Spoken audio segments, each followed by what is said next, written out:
de aula é que se muda uma nação. Na sala de aula não há idade nem cor. Por isso aceite e respeite o meu professor. Olá, boa tarde. Está no ar a TV Sintese e esse é o seu jornal Sintese Notícias.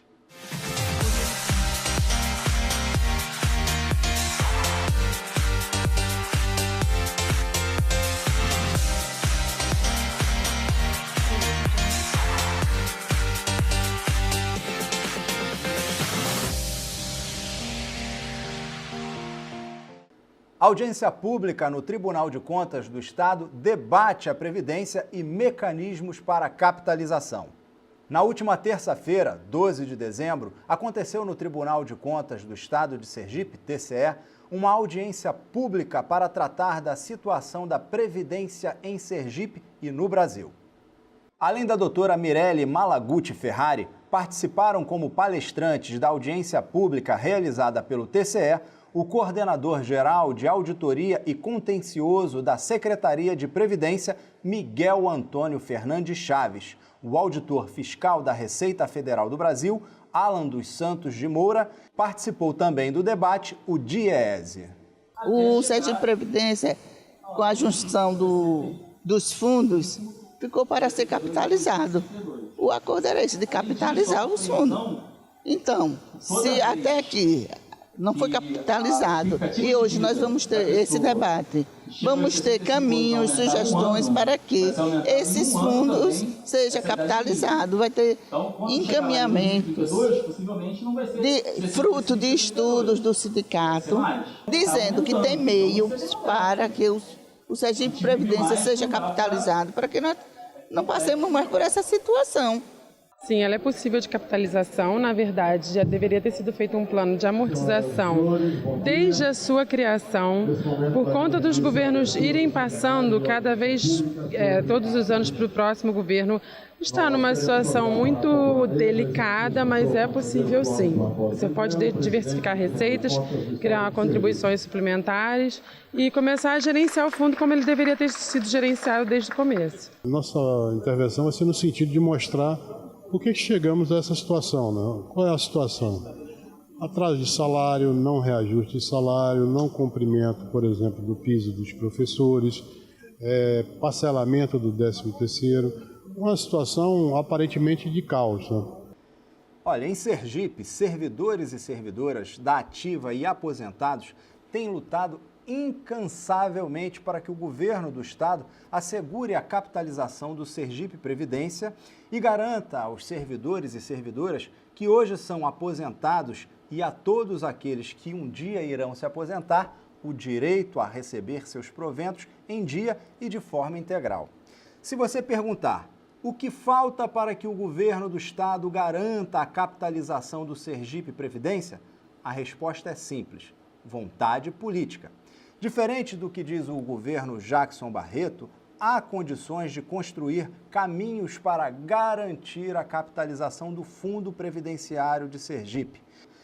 A pedido do Sintese, a doutora Mirelle Malaguti Ferrari realizou um estudo que consiste em uma análise minuciosa do sistema previdenciário de Sergipe, desde o antigo Montepio até os dias atuais. A partir dessa análise, a especialista aponta uma série de medidas que levam à superação da crise previdenciária por meio do equilíbrio atuarial do Fundo de Previdência de Sergipe, assegurando ao fundo sustentabilidade. Agora me responda, é ou não é falta de vontade política do governador Jackson Barreto? Muito bem, o Sintese Notícias vai ficando por aqui, mas o programa continua. Muito bem, vocês acabaram de ver uma reportagem no nosso jornal Sintese Notícias sobre a audiência pública realizada no TCE para tratar da capitalização da Previdência em Sergipe. Nós vamos continuar debatendo esse assunto que é de extrema importância para todos os funcionários públicos de Sergipe.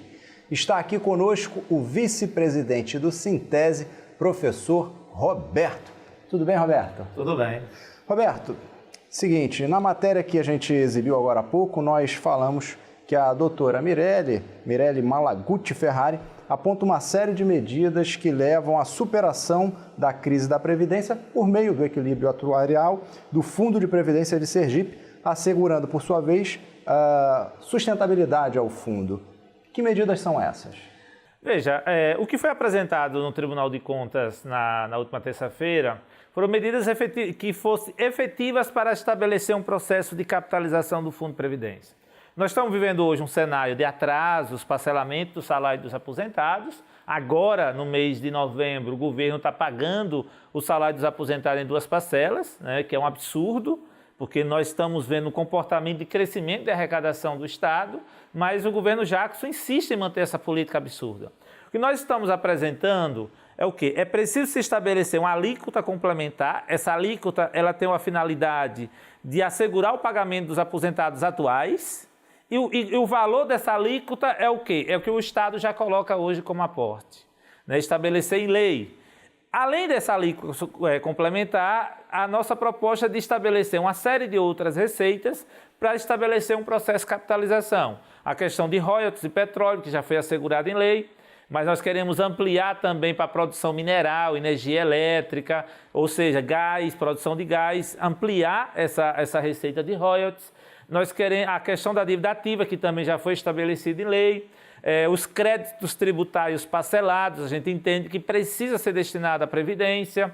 O Fundo de Estabilização Fiscal, que foi criado o ano passado, ele tem uma previsão até 2019, que é 10% da desoneração de impostos das empresas. Os empresários estão pagando hoje para esse fundo. Nós queremos que ele seja ampliado pelo menos para os próximos 35 anos, para estabelecer recurso para, de fato, nós termos um processo de capitalização da Previdência. Nós estamos propondo também a criação de uma loteria estadual. Sergipe é um dos poucos estados que não tem loteria estadual. Essa loteria, o lucro da loteria ser exclusivamente destinado à Previdência. Ou seja, são medidas que nós entendemos possíveis para o governo criar. Evidentemente, tem que ter uma vontade política dos poderes. Por isso, nós colocamos, inclusive, lá a importância do Tribunal de Contas promover essa audiência pública. O que o Sintese está apresentando com esse estudo da doutora Mirelle é exatamente para mostrar o seguinte: é possível assegurar o pagamento dos aposentados atuais dentro do mês e é possível capitalizar a Previdência para assegurar o pagamento dos aposentados futuramente. E o estudo que foi feito pelo Sintese, né, com a assessoria da doutora Mirella, foi feito com os dados do próprio governo, não é isso mesmo?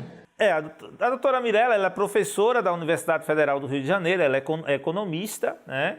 Ela é especialista nessa questão de estudo previdenciário. Ela pegou toda a legislação de Sergipe de previdenciária, né? Desde a década de 60, 50, quando foi criado o Mutepio, que é um instituto mais de assistência, né, ao servidor.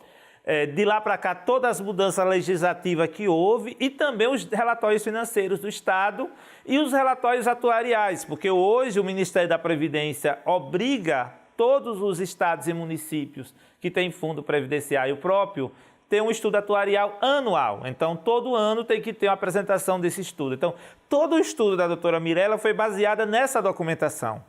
Roberto, agora vamos mudar de assunto, vamos falar sobre essa maldita reforma da Previdência. Conte para os telespectadores quais serão os novos encaminhamentos de luta contra esse pacote de maldade do governo Temer.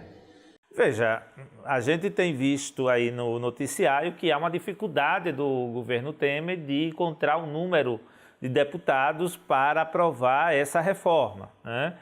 Entendemos que a resistência precisa continuar. As centrais sindicais, elas aprovaram uma orientação para os sindicatos de que os sindicatos aprovem indicativo de greve caso o governo coloque essa reforma em votação, né? Há uma sinalização de possibilidade de não ser votado este ano, mas nós estamos em estado de alerta. Nesse momento, é um momento de estado de alerta. Nós não podemos deixar essa reforma ser aprovada. O trabalhador brasileiro, ele será muito penalizado, já está sendo com a reforma trabalhista, com a lei da terceirização. Se a reforma da Previdência for aprovada, nós teremos sérias dificuldades. E não é só o trabalhador urbano, o trabalhador rural também, né? Há uma falsa afirmação dos grandes meios de comunicação que estão ganhando muita grana com propagandas pagas pelo governo institucional dizendo que o trabalhador rural não será prejudicado. Isso não é verdade, né? Os trabalhadores rurais não terão mais direito à aposentadoria, né? Aquela aposentadoria resultado do trabalho enquanto agricultor familiar. Inclusive, os companheiros do MPA aqui em Sergipe, na última segunda-feira, iniciaram a greve de fome contra essa reforma da Previdência, que o trabalhador rural não terá direito à aposentadoria só se ele contribuir mensalmente. A gente sabe que a lógica de funcionamento da agricultura familiar é por safra, então tem um período do ano que o trabalhador ele não tem dinheiro para poder, se quisesse, pagar a aposentadoria, o INSS. O trabalhador urbano também será muito prejudicado, porque muda as regras de aposentadoria, ou seja, o trabalhador tem que contribuir pelo menos 40 anos para levar a média da aposentadoria integral. 40 anos é um período muito longo. A idade ela vai sendo reajustada todos os anos, ou seja, é a lógica de não garantir a aposentadoria do trabalhador. Então, é muito ruim essa reforma, é para efetivamente o Estado tirar dos mais pobres para dar aos mais ricos, porque quem está querendo essa reforma é o capital financeiro, os grandes bancos. E é essa a política do governo Temer, a política de destinar o dinheiro da nação a quem já tem muito. E isso nós não podemos aceitar enquanto trabalhadores. Então, há uma movimentação das centrais. A Frente Brasil Popular também se reuniu essa semana, orientando os movimentos. Qualquer momento nós podemos estar chamando mais uma greve geral se essa reforma for colocada em votação. São muitos os pacotes de maldade. Qual que você acha que é o mais prejudicial? Veja, eu acho que o mais grave nessa reforma toda é o discurso do governo que diz que é uma reforma para acabar com os privilégios. Eu acho que isso é o que é mais grave dessa reforma da Previdência. Porque, na verdade, a reforma não mexe com os privilégios. Essa é a essência da questão. O projeto de lei, inclusive, diz que a aposentadoria especial dos atuais deputados e senadores está mantida. Ou seja, quem vai aprovar uma reforma que vai acabar com o direito do trabalhador, vai estar mantida a sua aposentadoria especial, não vai cortar na carne. Esses tipos de privilégios, a reforma não mexe, mas mexe efetivamente com quem é o trabalhador, né? E os dados recentemente publicados pelo INSS, agora no dia 30 de novembro, mostram exatamente uma realidade da Previdência que é a realidade da classe trabalhadora. 99% da aposentadoria rural é do salário mínimo, né? 45% dos trabalhadores urbanos aposentados recebem um salário mínimo e 98% recebe até 3 salários mínimos. Ou seja, a massa da classe trabalhadora brasileira recebe baixa aposentadoria. A aposentadoria é muito baixa. É esse trabalhador que vai ter o direito negado se a reforma for aprovada. E o governo, de forma extremamente maldosa, usa esse discurso do privilégio para tentar convencer a população que o seu direito acabando vai ser bom para o país. Não vai ser bom exatamente para o capital financeiro que vai receber, vai ter mais grana disponível para pagamento de juros da dívida e assim por diante. Ou seja, é uma reforma que mexe com a vida do trabalhador, tanto urbano quanto rural. E isso é o que nós entendemos que é importante que as pessoas que estão nos assistindo nesse momento compreendam a gravidade desse momento. Né?